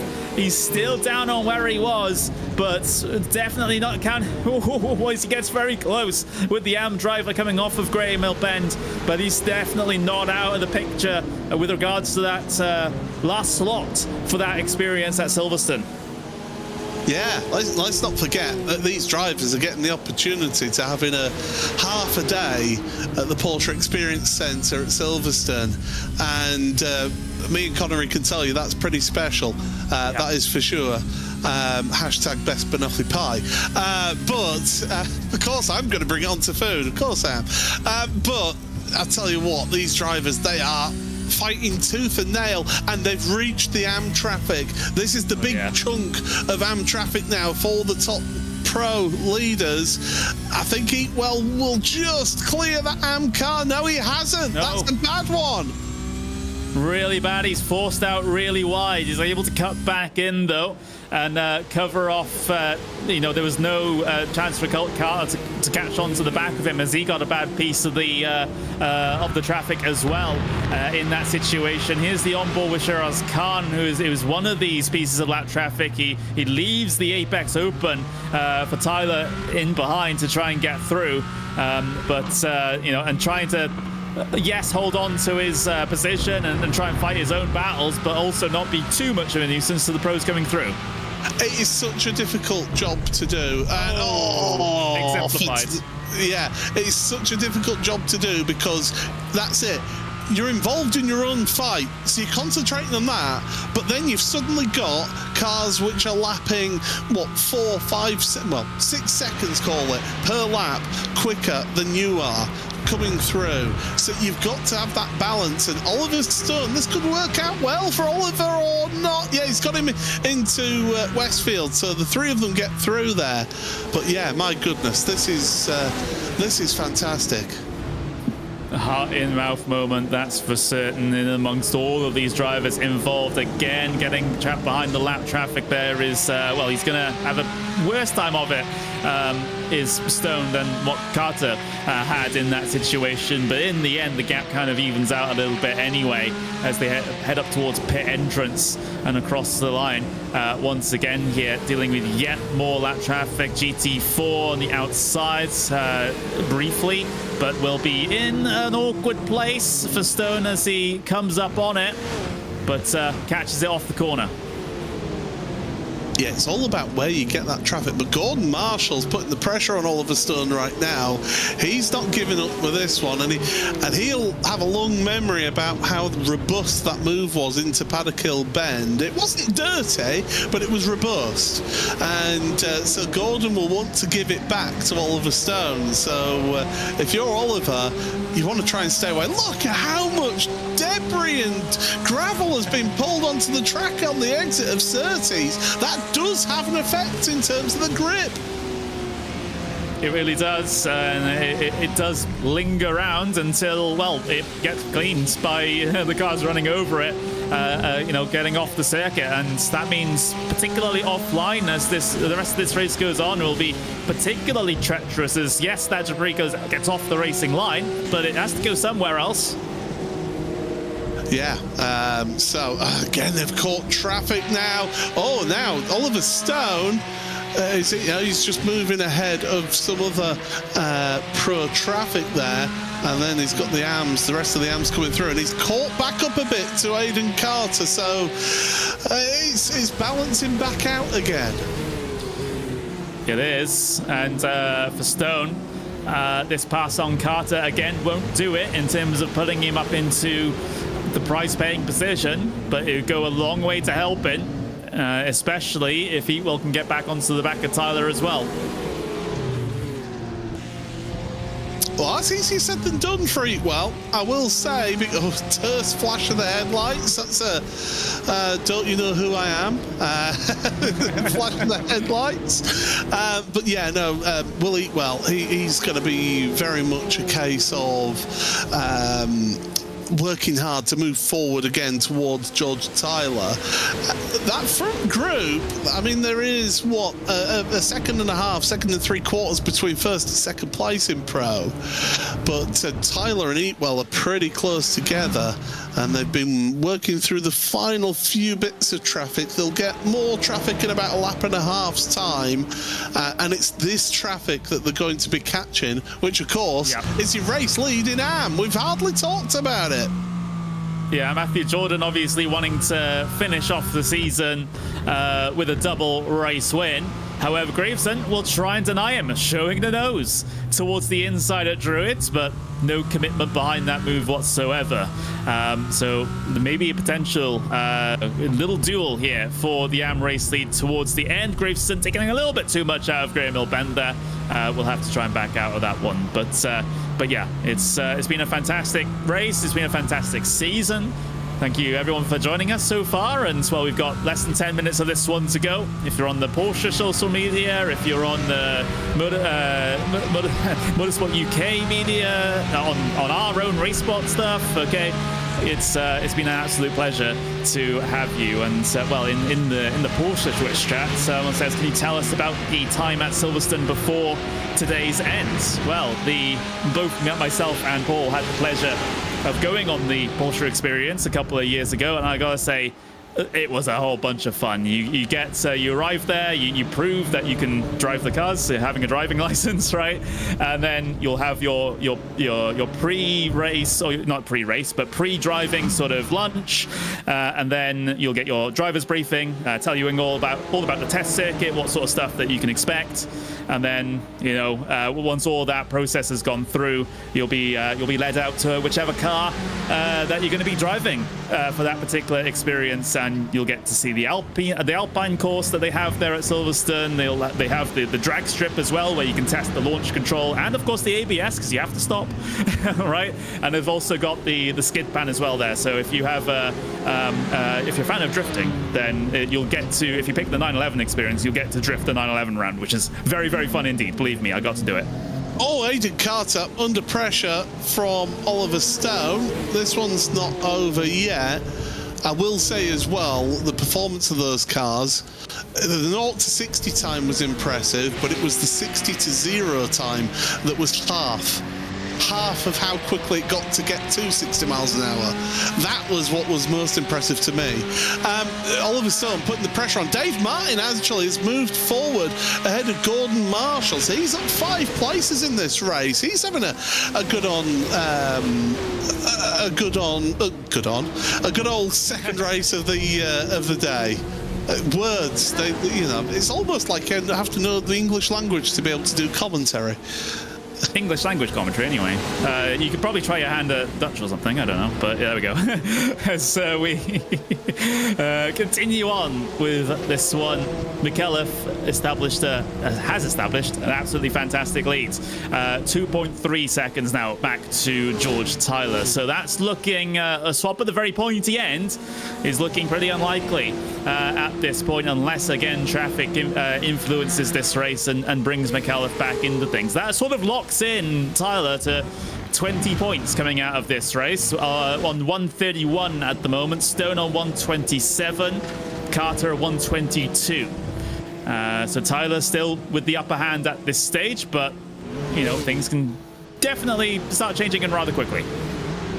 Yeah, Will Eatwell is right on the tail of, you can see here just how close it is between Tyler and Eatwell, but they've got those leading AM drivers to work their way through here. Now Tyler's going to get held up here through Hawthorne. That's going to give Eatwell an opportunity here, but now Eatwell's going to get held up by Matt Jordan, your AM race leader, through Westfield. So it all balanced out a little bit there. Yes, it does. I was getting scared there for a second that Tyler would lose too much ground and Eatwell would be able to get himself alongside. But look again, the debris just all over the circuit on the entry in towards Stirling's. That doesn't really give you a lot of confidence as a driver of your grip on turn in there. Yeah, it's knowing how fast that those GT4s can take the corner as well. When you're the pro driver, it's having that knowledge of how quick those cars can go. Part of testing, I would say, if you're a pro driver, the best part of testing would be spend maybe half an hour, 3/4 an hour in the GT4, see what the car is like around there, so that you then get an idea of, right, these are the places I can't go to make the moves on them. Here's the places I can. So just back to your maths, Connery. Can George Tyler, he can afford to lose his second place as things stand at the moment, but if Stone then moved ahead of Carter, it would be Stone's, wouldn't it? Yeah, so there's 4 points between them at the moment, 3 points difference between second and third. So then if Tyler does lose this position to Eatwell, Oliver Stone will need to pass Aidan Carter to be able to take the final spot at the Porsche Experience.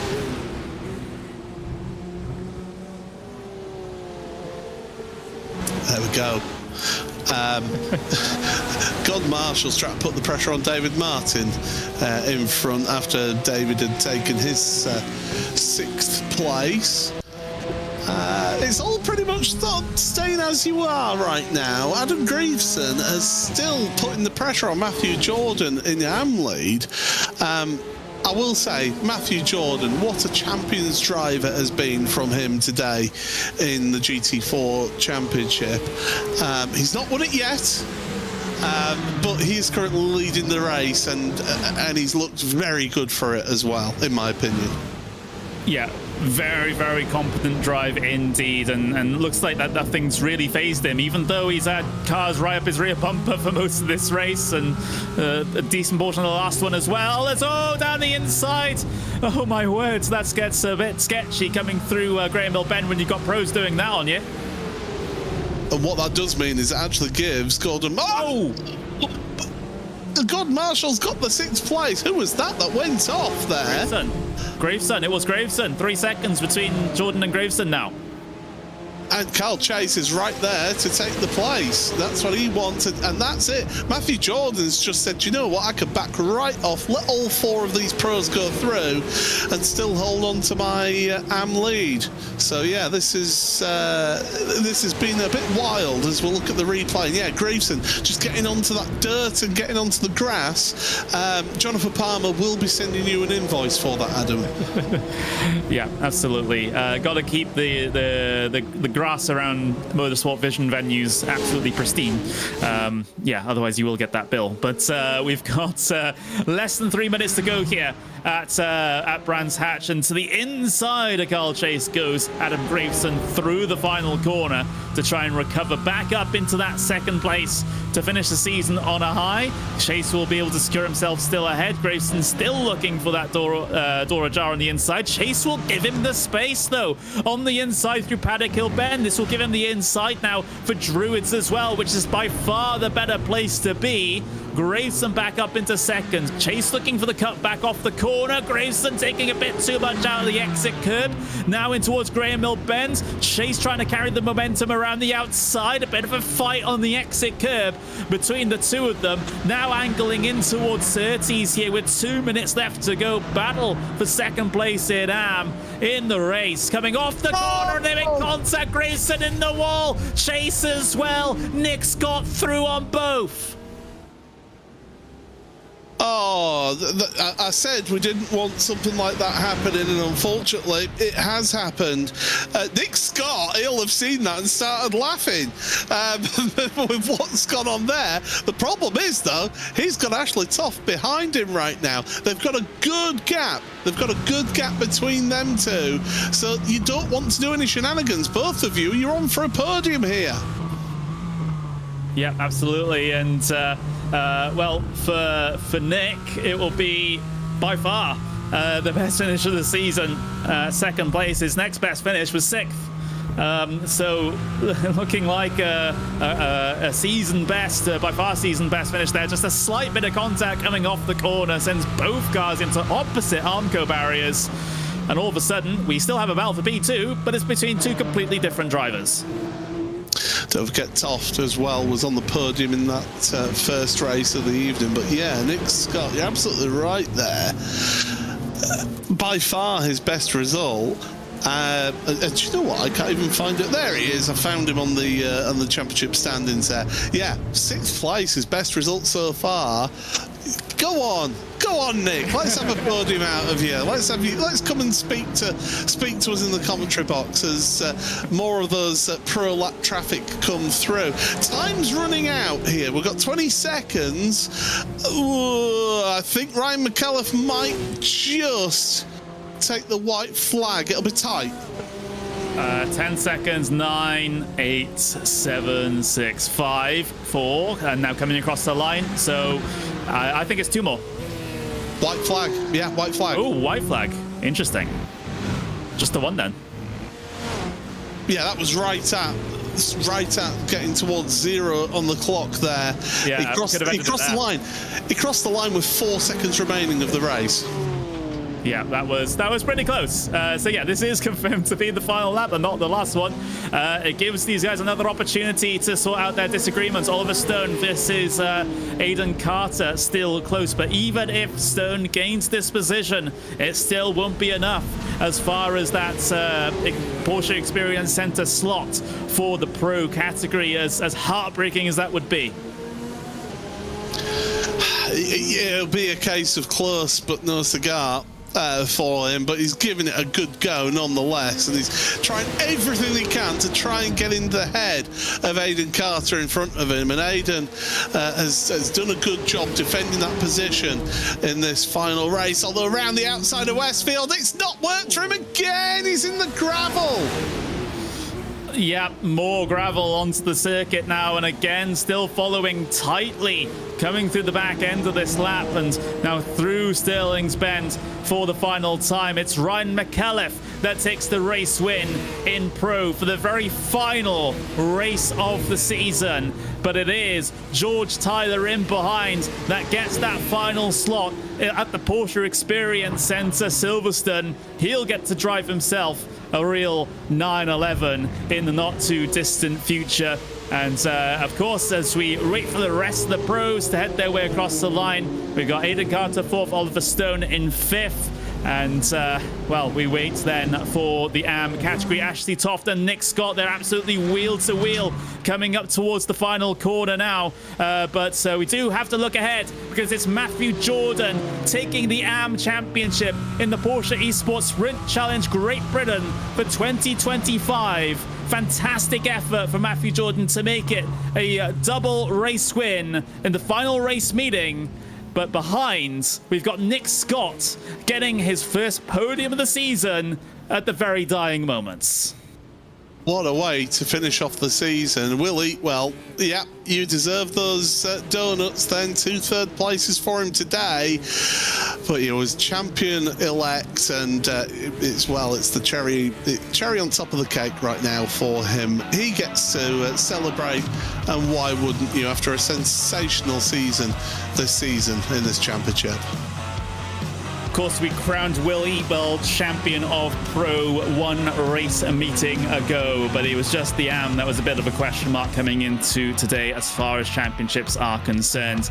Ryan McAuliffe, well, finishes off his season on a very positive note with a double race win. George Tyler with a very, very pressure-filled race to get that final slot at the Porsche Experience Centre Silverstone for the pros. Then you've got Will Eatwell, championship winner, but 3rd place, final step of the podium in the final race. Then you got Aidan Carter and Oliver Stone. They were so close to getting that slot, but unfortunately it wasn't to be for either of them. Very, very close run thing in the end, just a couple of points between them, but that's all that mattered at the end here. Then you've got Gordon Marshall in P6 with Dave Martin P7, Kieran Sharp P8, Ben Smith P9 and Andrew Pike rounding out the top 10. Mike Rayner P11, Luca Monroe P12, Alistair Pollock P13, Lewis Benny 14th, Ned Worton 15th, then Luke Andrews in 16th place. Then down in AM, it's Matthew Jordan with a double race win, taking the championship there. In this race, he had an advantage of 9.4 over Nick Scott with a season best finish there in seconds. A great performance. Ashley Toft in P3 with Carl Chase P4, David Bigdyke in P5, Roy Weller 6th, Matthew Clark 7th, Adam Graveson P8, Ben Shellcraft 9th, and Andy Shell rounding up the top 10 in AM. And then further down in AM, you've got Harley Byrne, James Fremont, Shiraz Khan, Ben Sieber, and Jake Andrews. Well, there we go. The season has been brought to its close as far as the racing is concerned here, Paul. Just sum up that event. Absolutely chaotic. Craziness all the way through. It was absolutely sensational. And one driver who will have been enjoying this one this week is Ryan McAuliffe. A bit of a reminder to everyone of just how quick he really is, and he's not had the best of seasons. He'll be the first to admit that. But yeah, definitely sensational season. But congratulations to the 2 champions here today. Yeah, absolutely. An absolutely enthralling season. Obviously, not just as far as championships are concerned, but also the battles up and down the field in both classes. Both of them deserve a massive amount of credit for the excitement that they've put on this year in the Porsche Esports Sprint Challenge Great Britain. But Paul, there's you get yourself a chance to talk to a couple of our champions, a couple of our prize winners, and others that did particularly well in the 2 races here today. Yeah, I think half the grid have turned up again for to talk to, but we will talk to everyone in this second one. We don't have the time between the first and second races. I've actually grabbed the wrong person. We'll put him back there, because the man who I want to actually speak to is the man who won 2 races out today. Perfect, well, pretty much a perfect week for you, and a bit of, I think, vindication for you to hold on to second place in the championship and to finish off in style. Yeah, mate, I'm a little bit annoyed because I've had the pace to win, obviously, the championship. Like, Will has been very strong this season. I can't fault him. He's made no mistakes. I've made a few mistakes this season. made a few silly moves, haven't done enough practice, all of the racing driver excuses. But other than that, I've had a fun season, mate. Like, I'm excited to go to obviously Silverstone, drive this Porsche, see what I can do, and it's been really good. It's been really good. You'll absolutely have an absolutely brilliant time there at Silverstone. I know what it's like, so yeah, it's great. But a frustrated season for you, I can imagine, but it is the perfect way to put a full stop on the championship and say, hey, boys, you know, I can still do a thing or two here with this weekend. Yeah, exactly, mate. That's what I really wanted to do, to be honest. Like, I made myself look like a bit of a donut, but it happens. Race 2, I had a little bit of... I don't know what happened in race 2. The first 3 or 4 laps, I had zero grip. Like, literally none. And George was all over me. I was backing the pack up. I weren't even meaning to. It felt like my car, just like I had no rear tyres, no front tyres. And then after that, the car just seemed to switch on. It felt like an F1 car. So I don't know what happened there. But, yeah, no, it was a good end to the season. Well, it works out for you, and congratulations. Second place in the championship. Provisionally, of course, we always have to say that, but still, Second place. Good way to finish the season. Well done. Yeah, mate. Thank you. So that's our double race winner here today, Ryan McAuliffe. In second place, George Tyler, who joins us right now. And George, enough for second place for you here today, but crucially, by... granted Connery's mathematics, that puts you in third place in the Pro Championship. How are you feeling about that? Absolutely relieved, because I've been stressing out about my own maths, so I trust Connery's. Trusting the commentator's maths. That's the first time. Yeah, first time anyone said that to me ever. Oh, you're welcome. But you look at. Speaking of the championship as a whole, it's been a bit of a mixed bag for you, hasn't it? You know, a couple of podiums to start off the season. Then you had that incidents were happening at least once every week. But to finish off this season strong with the second place there in the first race and here in the second race, you must be happy with how it's finished off.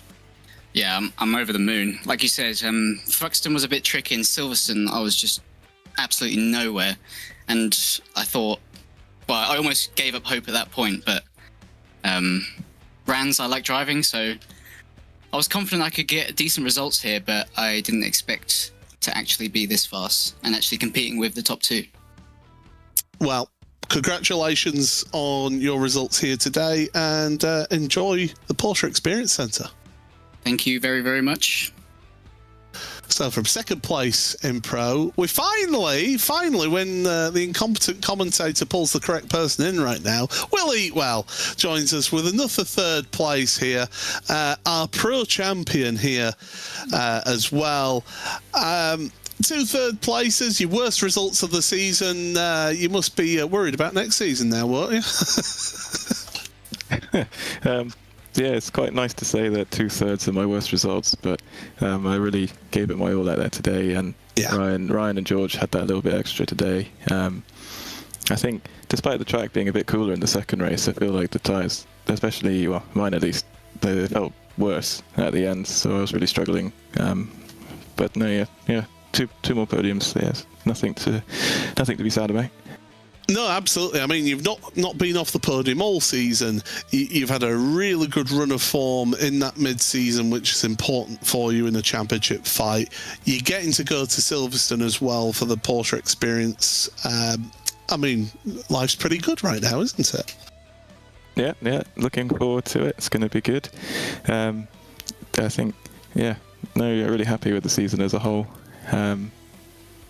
More of it, please.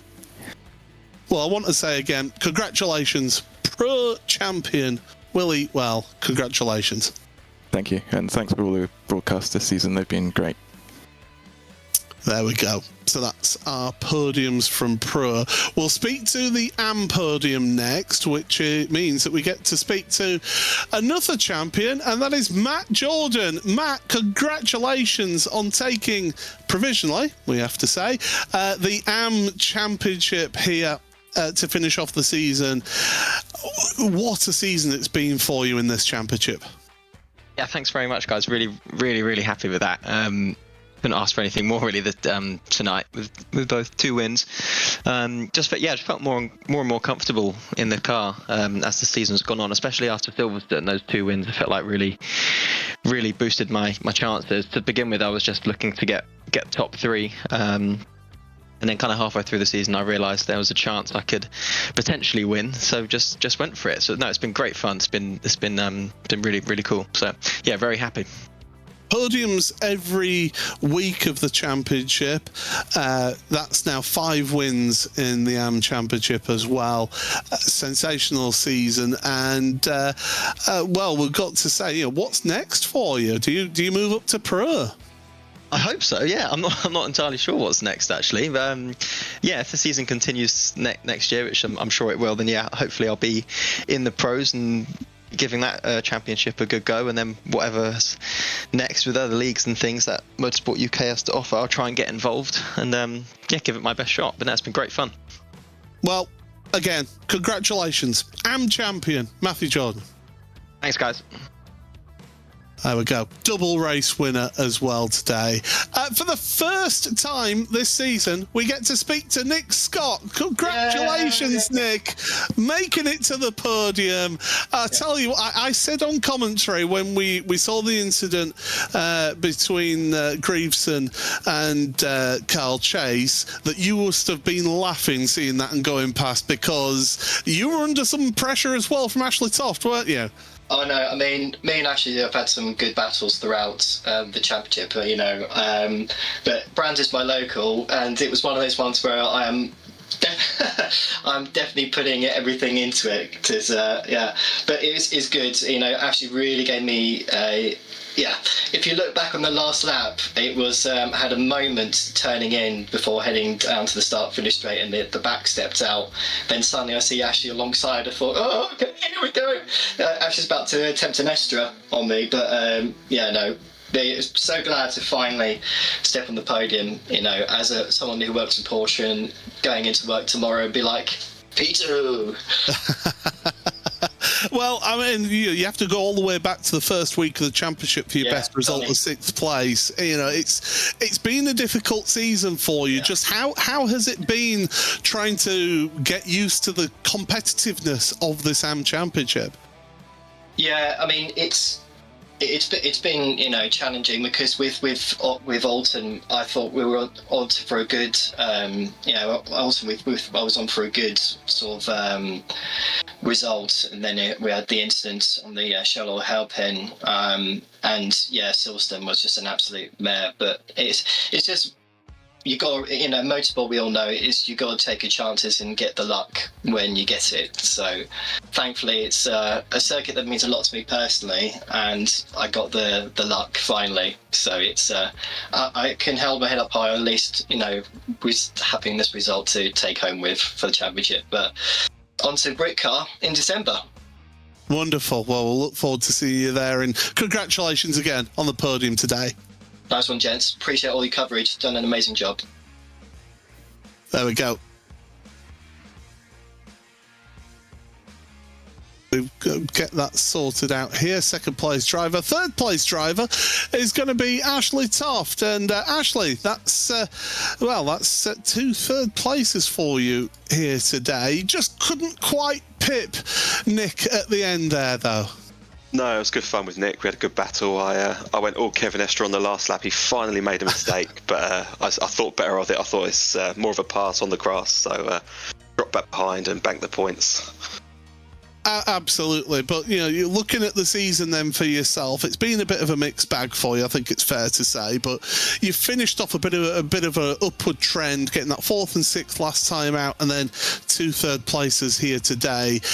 Is it a case of finally hooking up with the car and getting the feel of it? I think it was just silly stuff. I mean, I could have had a 4th and a 6th at Donington at the start. But got a silly penalty for just a stupid decision, basically. Again at Thruxton, I think I had a 9th after my quali ban, and was running in P4, and again just a silly bit of contact on the straight put us both in the wall, me and Jake Andrews, I believe it was back then. So without that silly stuff, it's a case of what might have been. I always thought I had sort of top 4, top 5 pace, and it's nice to sort of prove it at Oulton Park and here again, and roll on 2026 and let's do it all again. Absolutely, here is what I say. Congratulations, though, on the 2 podiums here today, Ashley. Thank you very much.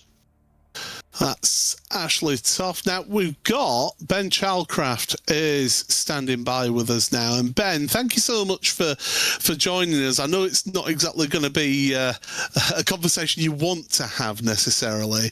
I think it's fair to say that tonight didn't go the way you wanted it to, isn't it? Good evening, gentlemen. Yes, that was a bit of an implosion, really, to fairly major... Well, a bad qualifying. I was actually enjoying the first race, was making my way forward and then put a wheel on the grass under the brakes. Round I went, and that was that race pretty much done. And then just, again, pushing too hard when the tyres are cold.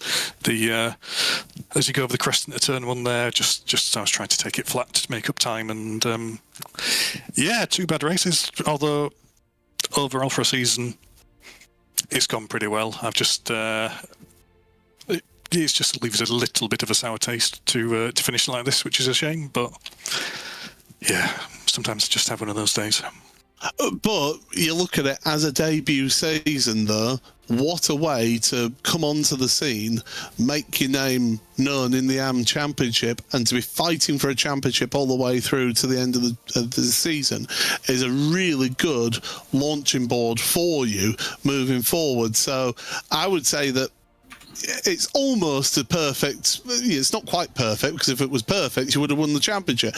But it's almost a perfect sort of way of making your way onto the scene from a rookie.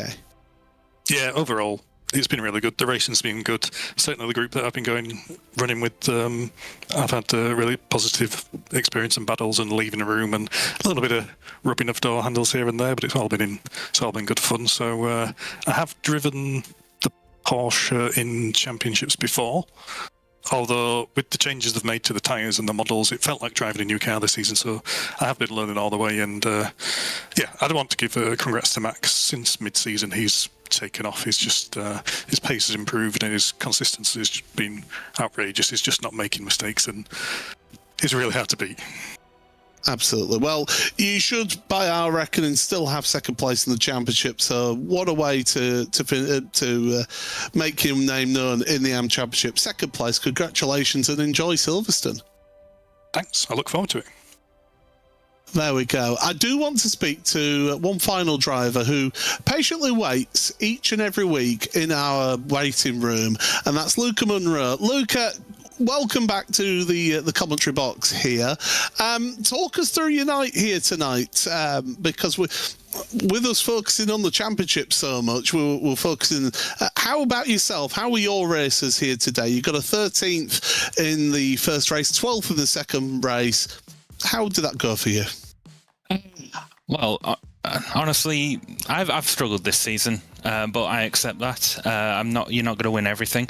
The event for me was a bit anonymous. I had a few interesting little battles, which was very enjoyable, particularly Alistair Pollock in that last race, who I may have accidentally locked my rear brakes and kind of pushed off. I had to let him back through because I wouldn't have accepted pushing people off to get a position and all that. So ultimately, I'm glad I did this championship. I know technically I'm not technically qualifying to be a pro because I've never been under 3K, been over 3K iRating, but it's still very fulfilling, and I appreciate Paul for not having the goal to demote me to buying a car I don't own. But looking at that, looking at this from from me being in the commentary box here. You're going against some people who are some of the best drivers in Britain here. It goes to show that the level of competition in this championship, doesn't it, for someone like yourself coming into that pro level when maybe you would have been an AM driver normally. Yeah, and I feel like I definitely would have been contended for the GT4 Championship had I signed up for it. But I do feel like the few times I've had a successful race, like 7th last time out in Oulton Park, would have been 6th had my brakes not letting me down. But I feel a lot more fulfilled by that than maybe winning in GT in the Caymans. So the competition is fierce. I know definitely if I ever do accidentally, I know one day I might end up over 3k iRating, and then I would have no choice but to be in all the pro categories. But if that day comes, I know that I'm definitely going to find a lot of fulfillment and enjoyment going up against some of the best in this community. I'm genuinely very privileged to be part of the MS UK Esports community, racing in these championships, GT Challenge, Prototype Challenge, of which I'm a 2-time champion. This series, I wish I'd qualified for FF1600, but I was terrible in that car. I'm envious every time I watch it on Wednesday. But, hot lap qualifiers is what it is, not first come, first serve and all that. I'm looking forward to Britcar. I'm really, really excited to see what you guys end up. I would love to do the karting, on R Factor 2, but I don't really have the ability to qualify in the top 30 for that, even though I tried, and I don't have the pro software, because it's expensive. But I'm really excited for what lies ahead in Motorsport UK Esports next year. Wonderful. Well, great to speak to you, Luca, and all the best for the rest of your racing year. Thank you very much, Paul. There we go, Connery. Always good to hear from not just your podium sitters, but a couple others as well out there. And I think Ben Childcraft, very sort of dignified in how he's accepted that. Yeah, it wasn't his best race here today, but Matthew Jordan was a deserving champion. Yeah, sometimes it just isn't your day. That could possibly just sum that up quite nicely. It just wasn't to be, even pretty much from the get-go, from Shellcraft. It would be very tough to work his way back from what happened at the start of race 1, and that's just the way it goes sometimes. But Matthew Jordan taking the championship win there, and of course getting all of our, all 3 of our championships sorted with regards to who's going to the Porsche Experience Centre out Silverstone. I gotta say, for those drivers, enjoy it, because it is a heck of an experience. It certainly is, and it was a heck of an experience for me. And I certainly hope those drivers get to enjoy themselves. I wouldn't trust me with an expensive car like a Porsche, trust me. Someone trusted me with it, and I did scare the sort of the instructor driver at least once when I was going around. So I call that an accomplishment. So we'll, for those drivers that have got those prizes, feel free to enjoy that as much as possible, because I know certainly I did when I got the opportunity to do it. It's crazy, especially when you haven't driven a car as performant as these Porsches before, as was the case with me. It was a completely different experience. You turn into a corner thinking it's not going to grip, and then it does, and you're like, I feel like someone could push this car way further than I'm capable of. But to sum up the season, it's been absolutely fantastic. From the drop of the green flag at Donington Park to the drop of the checkered in the final race at Brands Hatch, it's been fun from start to finish here in the Porsche Esports Sprint Challenge, Great Britain. We'll see you again next year.